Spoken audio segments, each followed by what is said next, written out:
முக்கணிகளில் சிறந்ததுமா ஆங்கில மதங்களில் சிறந்ததுமே தமிழ் மதங்களில் சிறந்தது தை.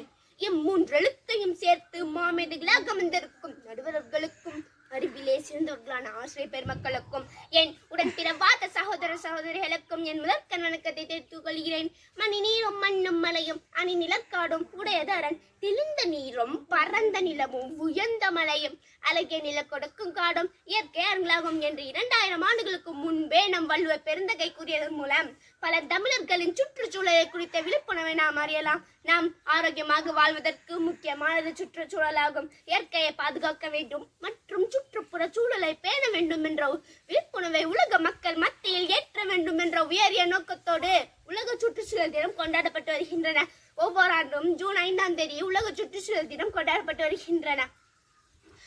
1974ஆம் ஆண்டு ஐக்கிய நாடுகள் சபையால் உலக சுற்றுச்சூழல் தினம் கைக்கொடுக்கப்பட்டது. நம்மை சுற்றியுள்ள சுற்றுச்சூழல் நாள்தோறும் மோசமடைந்து வருகின்றன. நீர், நிலம், காற்று ஆகிய எல்லாம் மாசடைகின்றன. சுற்றுச்சூழலை மாசடைப்பதில் மனித நடவடிக்கை பெரும் பங்கு வகிக்கின்றன. தொழிற்சாலை கழிவுகளை நிலத்துடன் கலப்பதாலும் ரசாயன மற்றும் மக்காத பொருட்களாலும் நிலமானது மாசடைகின்றன. நீரின்றி அமையது உலகு என்பார்கள். ஆனால் நீர்நிலைகளில்தான் துணி துவைத்தல், கால்நடைகளை குளிப்பாட்டுதல், தொழிற்சாலை கழிவுகளை கலத்தல் போன்ற செயல்களால் நீரானது மாசடைகின்றன.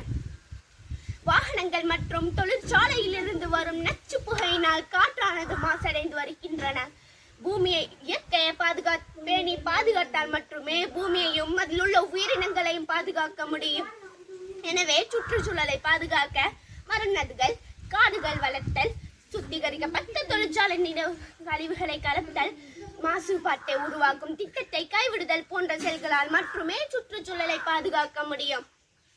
நாம் செய்யும் ஒவ்வொரு செயலும் சுற்றுச்சூழலை பாதிக்காமல் செய்து நாம் எதிர்கால சந்ததியினரிடம் ஒப்படைக்க வேண்டும் என்பதை நாம் அனைவரும் நினைவில் வைத்துக் கொள்ள வேண்டும். எனவே மரம் நடுவோம், மழை பெறுவோம், அழகான பூமியை பெறுவோம், மாசு இல்லா பூமியை பெறுவோம். நாம் எதிர்கால சந்ததியினருக்கு அழகான பூமியை பரிசளிப்போம். நன்றி.